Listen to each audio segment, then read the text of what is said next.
Welcome back, amazing people. Who is excited? I am excited. I am happy that you, a Thrive boss, is making it through to the second day of this challenge.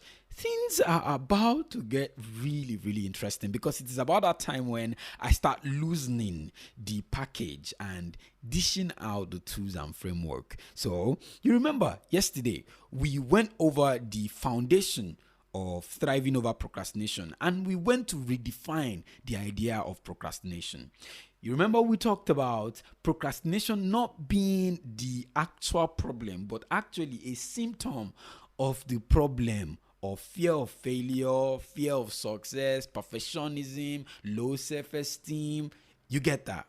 Now, let's take it one step further. Many people, in fighting procrastination, they just go right ahead and start solving their procrastination, leaving the underlying issues behind. We're not going to do that. That's not what the system entails. This system requires you to go back first and address the underlying issues. So, get ready. How do you get rid of high emotions and anxiety over fear of failure? Anxiety of success, fear of success. How do you deal with perfectionism? How do you change your mentality about any conversation at all? It's right here. It's called thought work. Learn thought work. Thought work is not something everybody like to do, but then it is something that will help anybody. We as human beings, we have thoughts.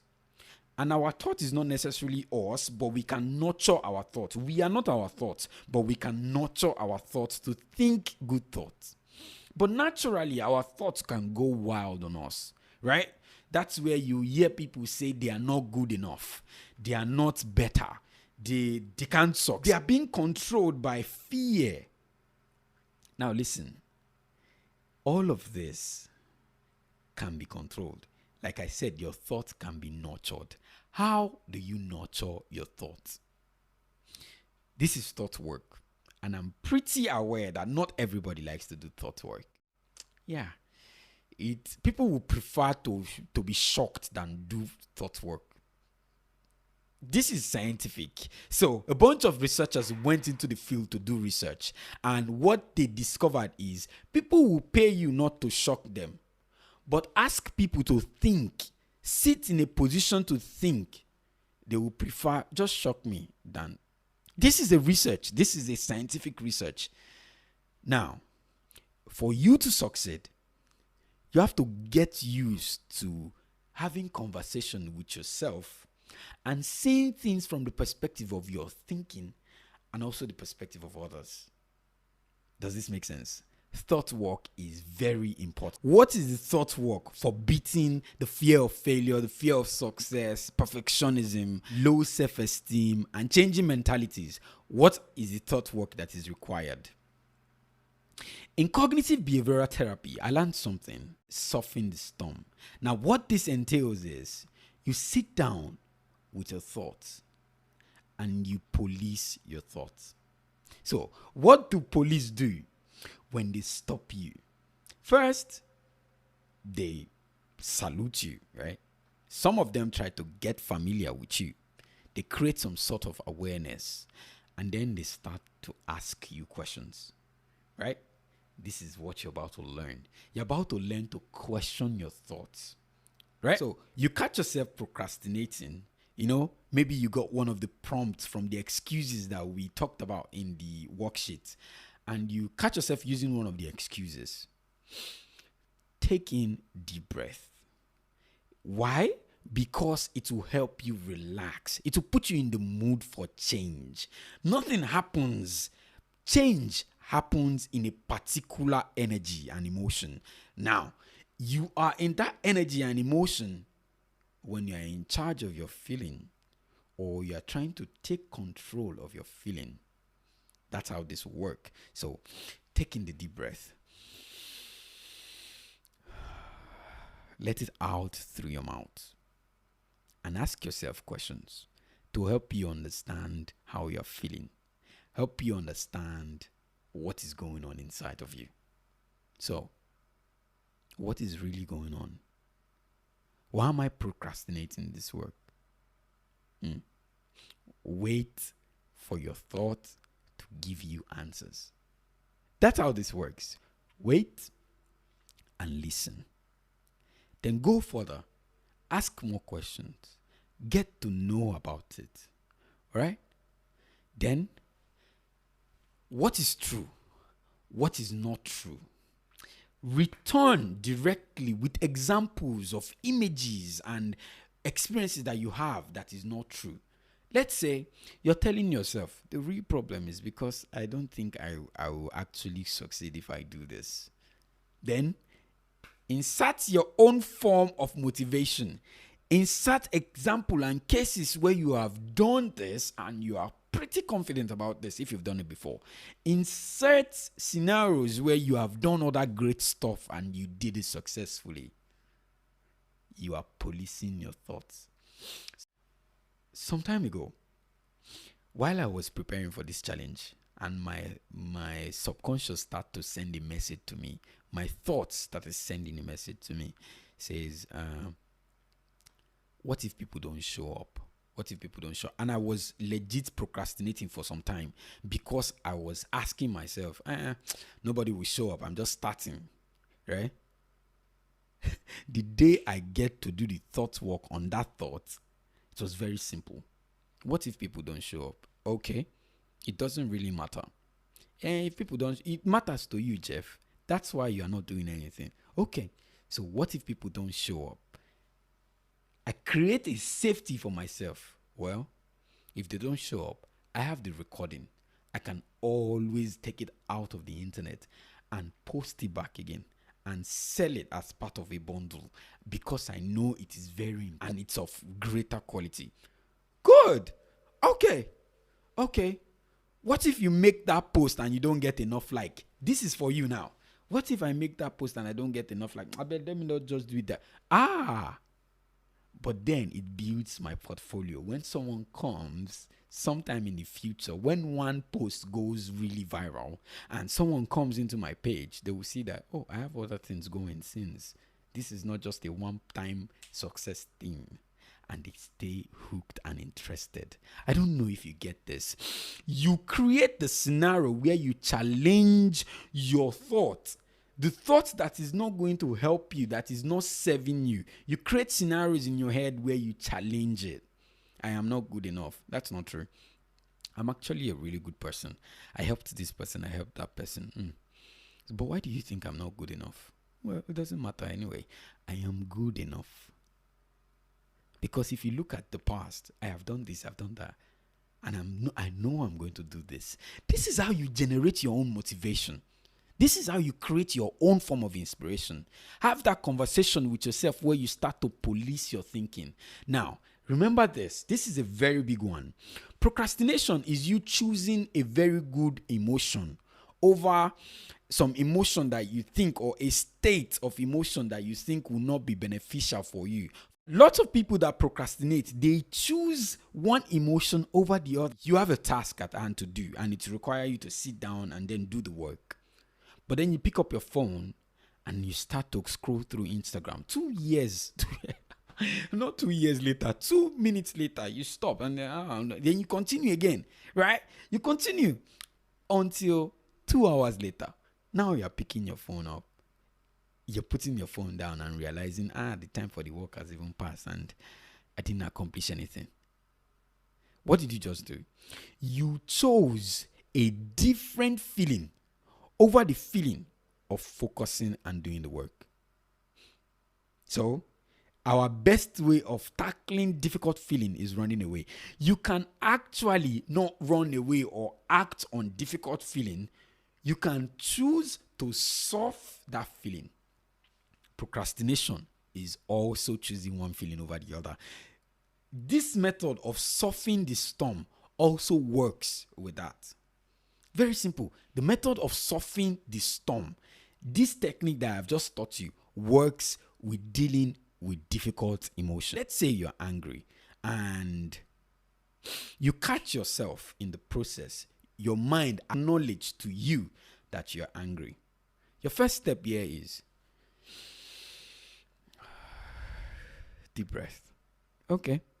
I see I'm angry. Why am I angry? This person said this, that person said that. Okay. But why is this person, if this person say it, why is it important? Does it change anything? Now I'm getting familiar with the emotion and I'm spreading my wings around, getting aware, understanding. This is very important in solving the storm. Then I go, but then this person does not even have the right to know all perspectives. So this person does not understand the other things or the back, or what this person is saying. Is it true? Ha! Okay. No, maybe it's not true. Okay. By the time I'm questioning myself, wherever that emotion is, it starts to loosen. This is the trick. Emotion, thought, action. Our emotion does not arise or aggravate or go up if we haven't fueled the thought. Now, this emotion, high or low, would then result in us taking action. So it starts with thought, then emotion, then action. So if you want to change your emotion, you have to change your thought. I don't know if you are getting this. Let's try this. Let's test if this works. This example I just gave. Think about food, right? Your best meal. I know, right? Okay, now think, how do you like this meal? Hot or cold? Imagine it being served to you now. And the smell is already coming from the plate while I am bringing it down to you. And God, you just can't wait to start biting, taking every bite and savoring the taste. I know. Should I tell you what is happening right now? Check, you're salivating. Exactly. Just imagining the food is making you salivate. Forgive me, I'm salivating as well. Just imagining the food. I start with the thought work. Now I'm placing thought in you. And you're taking that thought. You start to generate emotion around that thought, which then results in you taking action around the thought. You're celebrating. That's the action part. Do you get how this works? So you can influence your emotion by questioning the thoughts that is resulting to that emotion. And then you can start to correct it, which will then lead to you taking the right action. This is how it works. All right, people. All right.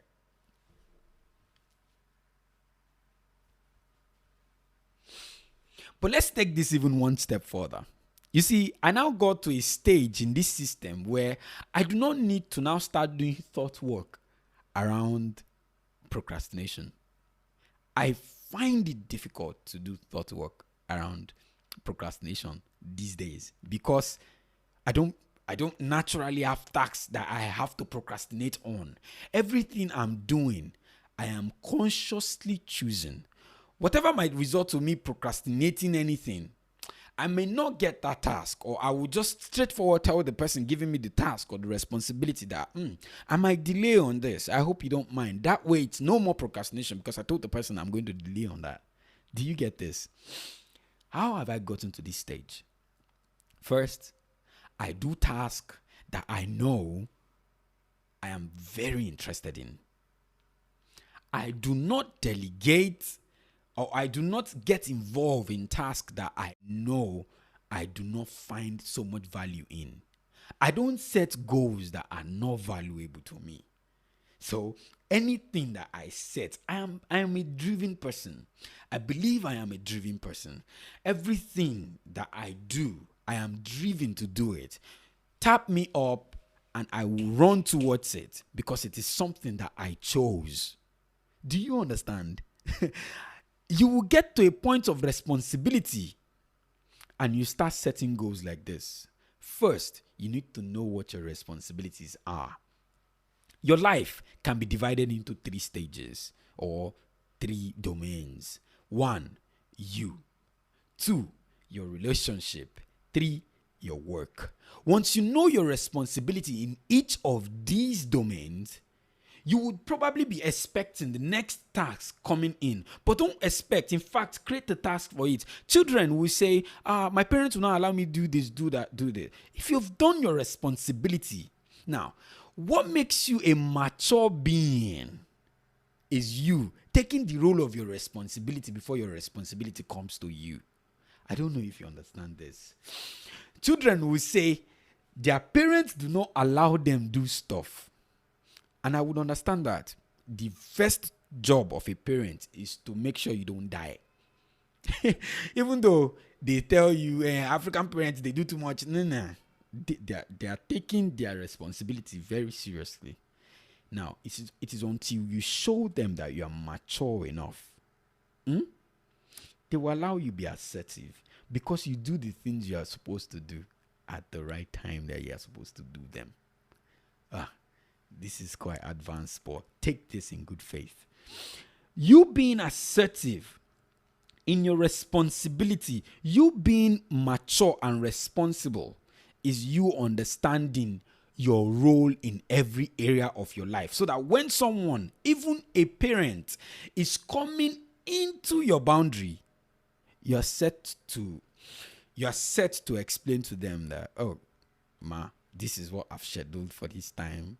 I will do this when I will do that when. Do you understand? I don't know if you get this. It's quite controversial, but listen.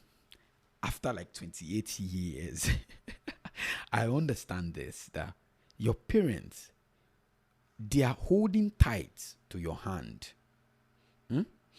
because they think you're not mature enough. If you create the level of maturity or any authority, your parents or any authority, they are holding tight to your hand because they think you're not mature enough. And they draw that conclusion because they see how you take responsibility. I don't know if this makes sense. How you show up in the different areas of your life matters a lot. In the domain of you, how are you taking care of yourself health-wise? How is your personal development journey going? What are the goals that you have in these different areas of your life? In your work, how are you doing with finance? How are you doing, right, with career? Take responsibility in those areas. In your relationship, how are you showing up for friends and family? How are you showing up? How do you bypass procrastination generally? It's very simple. Create goals that you value. Create correct goals that are of your interest, so that you're not doing everything everybody is doing or you see everybody doing. Rather, you are chasing the goal that you know you don't need to be pushed to even start taking action. I don't know if you understand this. Many people are looking for motivation. They are looking for how to go towards their goal. They need inspiration. When all you have to do is choose something that you know you need. I'll give you this example in my reading life. So people ask me, how do you read that amount of books? I read a lot of books. How do you stay dedicated towards this and you're just reading? The answer is simple. I am the type of person who read for the purpose of curiosity. I need to satisfy one particular curiosity. If you come to me and say you want to learn 10 things at the same time, I'll be like, this person is going to procrastinate a lot. If you come to me and you say, I just want to learn one thing, see, I am very sure that person will go away with that one thing and learn that one thing. So when I read book with the purpose of answering just one or two questions at most. The first time I'm reading a book, I just want to learn two things. And I will not pick any book. No. I pick book based on what I want to learn. See, there's a difference between going to your friend and say, give me all the ebooks that you have. No, that's not how it works. You go and look for a particular book that satisfies your curiosity. You see, you finish that book because it is a book. I remember this example that Jim Quick gives. So there is a girl, her mother is sick and she wanted to learn how to cure that sickness. She read over 100 and something books. She finished it within 3 months just to get the solution to that problem. So when the doctor was talking to the mother about this, she was further explaining to the mother, like, this is the solution, this is it, because it was a problem to her. Only set goals that you know you need, that are of value to you. That's the secret. Set goals from the place of responsibility. You have grown. You are not a kid anymore. You know you should know the areas of your life by now. Your work, you, and your relationship. Those are the 3 domains. So in you, how are you showing up for yourself? Health, finance, education. How are you showing up for yourself? Mental fitness, personal development, spirituality. How are you showing up for yourself? For your relationship, how are you showing up for your friends and your family? What is your responsibility in the house that you are staying, if you are staying with parents? In work, how are you planning your career? What is your career about? How are you showing up every day there? Do you have goals for all these domains of your life? When you are pursuing those goals, I bet you will not procrastinate. You know why? Because you are coming from a place of maturity. You are understanding that it is how you show up in these different areas. That's how you are going to get results. Your motivation is high. If your goal in career is not something that you find interesting or enticing, or something that you find purpose in, then you'll be wasting your time. I don't know if you get this. Yes. It's about that time when I get to round up, right? I hope this lesson has been really educating to you. I hope you have learned how you can solve your emotion, how you can solve through the storm. Listen, thought work is a big deal. Any growth in life starts from within, right? It's the inner game that changes everything. So make the change from within. Learn to police your thoughts. The fear of success and the fear of failure stems from one belief. And that's the belief that you think you're not enough. Every time that you tell yourself you're not enough, you lose confidence in yourself. The solution to that is to sit down and calculate the times you are super amazing. And tell yourself you're super amazing. In fact, be arrogant about you being super amazing. Yes, because you are. You really are. You don't see it, but you are amazing. Go ahead. Listen to your thoughts. Police your thoughts. Call it out on the rubbish that it says to you. Call it out. No, I won't accept that. That's not who I am. That's where it all starts from. You get confident enough, and then you start creating results in your life. Amazing tribe bosses. Today, you have unlocked the skill of surfing through the storm. I'm looking forward to you doing amazing stuff with this thought work. I'm looking forward to it. Stay blessed. Stay amazing.